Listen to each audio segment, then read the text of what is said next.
Bom dia a todos, bom dia senador Valadares, senadora Lídice, prazer rever a ambos, faz tempo que não nos vimos e é um prazer e uma honra estar de volta ao plenário do Senado, debatendo com os colegas, com os companheiros e com a senhora, senhor, temas de interesse da nação, particularmente em relação ao nosso legado. Eu ouvia as apresentações que me antecederam, tanto do Fermi como do Márcio, e fiz um pequeno ajuste. Eu tinha 2 ou 3 possibilidades, mas para não ser repetitivo e por concordar com boa parte das questões colocadas aqui, eu as colocaria, eu vou colocar alguns outros temas para enriquecer o nosso debate e procurar contribuir com o debate que essa casa está se propondo a enfrentar.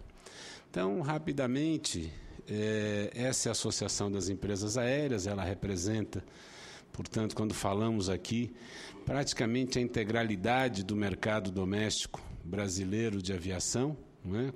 Todos os seus voos e passageiros. Este é o peso do setor na economia nacional. São pouco mais de 1 milhão de empregos e pouco mais de 1% do PIB. E há uma informação também pouco debatida, pouco divulgada, mas sempre vale a pena compartilhar, que é o peso da aviação na economia nacional para além do transporte de passageiros, não é? O fluxo comercial brasileiro no ano passado, por exemplo, foi de aproximadamente $500 trilhão, entre o que entrou e o que saiu do país entre exportação e importação. 0,2% do peso do que foi importado e exportado andou de avião. Só que isso correspondeu a quase 11% do valor da balança comercial. Mais de 50 bilhões que entraram ou saíram do país, entraram e saíram de avião. Por quê? Porque aquele pequeno microchip do telefone vai de avião, enquanto um grande container de soja vai de cargueiro por mar. Tá certo? Os números da aviação, a aviação de 2002 para 2012, ela praticamente triplica, vai de 30 para quase 100 milhões de passageiros. Este triplicar de passageiros é acompanhado de uma redução praticamente pela metade da tarifa média. Por que isso acontece? Porque em 2002 nós temos a desregulamentação, a liberação tarifária. Essa liberação tarifária, que inicia-se de fato em 2003, ela encontra na outra mão um processo muito forte de inclusão social, de geração de emprego e renda. São as políticas econômicas implantadas a partir do primeiro governo Lula. Quando uma curva encontra-se com a outra, né, a ampliação da renda e o avanço de uma série de tecnologias, medidas e da própria concorrência do mercado interno, o preço médio das passagens vem caindo. Um comparativo importante, em 2002, ninguém voou abaixo de R$100 nesse país. Em 2012, 16%. E abaixo de R$300 em 2002, 27%. Em 2012, 69% dos assentos. Esse é um pouco um cenário. Isso eu trouxe porque na audiência anterior, aqui na comissão, também debateu-se a questão do volume de empresas aéreas. Desculpa, ficou um pouquinho pequeno o gráfico, mas para explicar quem estiver mais longe da tela. Nos Estados Unidos, o mercado doméstico é aproximadamente 7 vezes o nosso. Existem 5 empresas aéreas. Na China, o mercado doméstico é aproximadamente 4 vezes o nosso. Também existem 5 empresas aéreas. No Brasil, nós temos 4 empresas aéreas. Mercados semelhantes ao nosso, como o Japão, tem 2 e por aí vai. Portanto, o Brasil é um país que tem um setor extremamente competitivo, absolutamente comparável com o setor aéreo planetário, e aqui tem o share de cada empresa.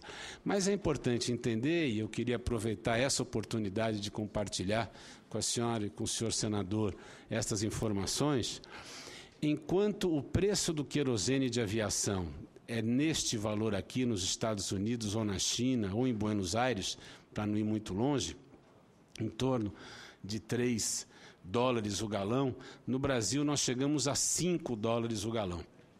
Em média, o custo do querosene de aviação, portanto, o custo de um voo no Brasil, o custo aqui é de 43%, enquanto o preço mundial, 33% do custo de operação. O preço do querosene de aviação no Brasil, em média, é 30% superior ao preço praticado no conjunto do planeta. Um outro tema importante é entender que, além do custo do querosene, no Brasil nós temos uma situação única, que é a cobrança do ICMS sobre o querosene de aviação. Por que uma situação única? Porque isso aqui não existe em nenhum lugar do mundo. Não há tributação, senhor presidente, sobre querosene de aviação em nenhum outro país. O Brasil é o único que faz isso. Por quê? Porque o querosene de aviação ele é considerado um insumo estratégico em todo o planeta. A conectividade, a comunicação entre as diferentes cidades via aérea é, muitas vezes, a única forma de garantir que as pessoas, a carga, os negócios se concretizem de fato no mesmo dia. Imagine, por exemplo, o senhor vindo de Sergipe, do seu estado, de Aracaju, para cá de carro e voltando toda semana. Seria impossível garantir ao senhor o exercício do seu mandato ou a possibilidade de atender as demandas que o senhor tem no seu estado, pessoais, empresariais, políticas, etc. E aí o que acontece? Muitas vezes o consumidor se pergunta assim, se eu pegar um voo de São Paulo a Fortaleza, por que em algumas situações a tarifa é maior do que o voo de São Paulo a Buenos Aires? Porque o voo para Buenos Aires não paga ICMS. E por que não paga? Porque o Brasil é signatário dos acordos de comércio internacional. E nós os cumprimos. O Brasil cumpre esses acordos. Portanto, na medida em que em Buenos Aires não se cobra, esse voo não pode cobrar aqui também. Mas como em Fortaleza, no Brasil, se cobra, o voo aqui, o consumidor sai de São Paulo já pagando 25% a mais nesse tema. E vejam, esse mapa de ICMS ele é interessante. Os estados em vermelho são aqueles com tarifa mais alta. Depois, os estados em marrom, os azuis são em tarifa mais baixa. Os estados que respondem por quase 70% do tráfego aéreo nacional, os 4 aqui, Minas Gerais, Paraná e Rio de Janeiro, há muitos anos praticam a tarifa mínima de 12%. O Distrito Federal, o governador Agnello, assinou a redução de 25% para 12% do ICMS faz 6 semanas. 3 semanas depois de ter assinado, o Distrito Federal ganhou 56 novos voos. Empresas, as 4 empresas aéreas já colocaram voos novos para cá, quer sejam alguns por conta da Copa das Confederações, quer sejam retomada de conexões, quer sejam voos novos colocados. Esse é um tema importante, porque esse tema está em discussão no país agora, recentemente andou para trás um pouquinho, mas é importante a gente entender como é que ele se coloca. E aí, eu vou finalmente para o legado.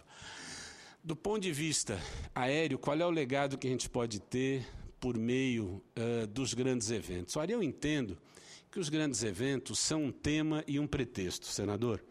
Eu entendo que eles são um tema para mobilizar a população, para mobilizar a sociedade. E são um pretexto para que o aparato de Estado, quer seja o aparato federal, quer seja o conjunto dos estados da nação, possam focar seus investimentos e direcioná-los em alguns eixos de desenvolvimento, principalmente aqueles eixos que não foram beneficiados com a onda de desenvolvimento agroindustrial das décadas anteriores. E um tema, na medida também que a sociedade se mobiliza, é fácil explicar. Você imagine chegar numa cidade como a minha cidade de São Paulo, e dizer, olha, essa avenida aqui vai ficar fechada por 2 anos, como está fechada a avenida em frente ao escritório em que eu trabalho. Há 2 anos está fechada, vai ficar mais um.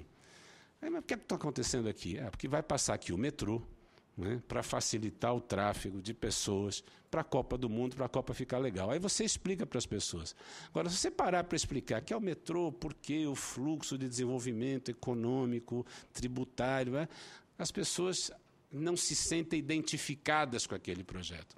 Portanto, ele é um tema, na medida em que é fácil explicar às pessoas. E eu vivi isso em Barcelona. Eu morei em Barcelona, trabalhei em Barcelona, e essa questão do tema e do pretexto foi muito construída para a Olimpíada de Barcelona em 92 com um sucesso absurdo, né? Estava, inclusive, havia uma identidade com o fim da ditadura franquista, é um processo interessante quem se interessar por ele. Agora, o legado, vejam, nós temos 3 grandes desafios hoje no que diz respeito ao setor aéreo. O primeiro desafio é o desafio da competitividade. É fundamental esse país enfrentar o desafio em relação ao custo, hoje impactado ao setor aéreo, basicamente o custo de tributos e tarifas e o custo gerado pela ineficácia da infraestrutura. Esse segundo está sendo bem endereçado, nós estamos extremamente felizes com os resultados até agora dos programas de concessão dos novos aeroportos, estamos felizes com o avanço, estamos apoiando sua aceleração. Em relação a custo, tivemos algumas exonerações importantes e somos gratos a isso. A presidenta Dilma teve uma atitude correta e positiva em relação à produção e nós precisamos avançar, basicamente discutindo tributação e política tarifária. O segundo desafio é o desafio da sustentabilidade. Há um conjunto de investimentos necessários em tecnologia e pesquisa que nos permitam, por exemplo, otimizar rotas aéreas. Hoje, por exemplo, dá um exemplo simples, quando a gente voa de Brasília a Campinas, as pessoas pensam assim, você levanta e voa numa linha reta, né? Não, não voa numa linha reta. Você voa numa espécie de L. Por quê? Porque a rota aérea foi traçada dessa forma há muitos anos atrás. Hoje isso está em revisão, as autoridades aeronáuticas estão revendo esse traçado em parceria conosco. É um processo tecnológico bastante complexo, mas a hora que ele for feito, a hora que você passa a voar nessa linha reta, você economiza aí 4 a 5 minutos em cada voo. Ora, você vai dizer, puxa vida, mas um voo, 4 minutos, isso é importante? Multipliquem isso pelo número de voos diários e pelo número de voos que você tem ao longo do ano. Imaginem, por exemplo, hoje, uma das rotas mais competitivas do país, que é a ponte aérea. Você decola com o avião em Congonhas, quando você está chegando ali em São José, vem um recado do controlador, espera aí, vai mais devagarinho que está cheio, você precisa ir devagar. Aqueles aqui que são um pouco mais clássicos, senador Valadares, vão se lembrar do voo do Eletra, lembra? Entre a ponte Rio-São Paulo. O senhor voava de Electra, de Santos Dumont a Congonhas, e levava mais ou menos uns 45, 50 minutos, não é verdade? Hoje o senhor voa de Boeing ou de Airbus, e o senhor leva mais ou menos 45, 50 minutos. Quando deveria levar meia hora. Por que leva esses minutos a mais? Por conta da infraestrutura, né? O Brasil era uma criança de 10 anos, há 20 anos atrás. Hoje ele é um rapagão de 25, 28. Esse país triplicou sua economia, não é? Esse país andou no sentido correto no que diz respeito ao crescimento, à inclusão, à interiorização. Mas as roupas do garoto pararam de crescer quando ele tinha 15 anos. Esse é o grande desafio que nós temos. O problema nosso, por exemplo, na Copa, não está nos céus. Posso garantir aos senhores e apostar aqui o meu salário de cada mês com cada um que está aqui e ganho. Não está nos céus.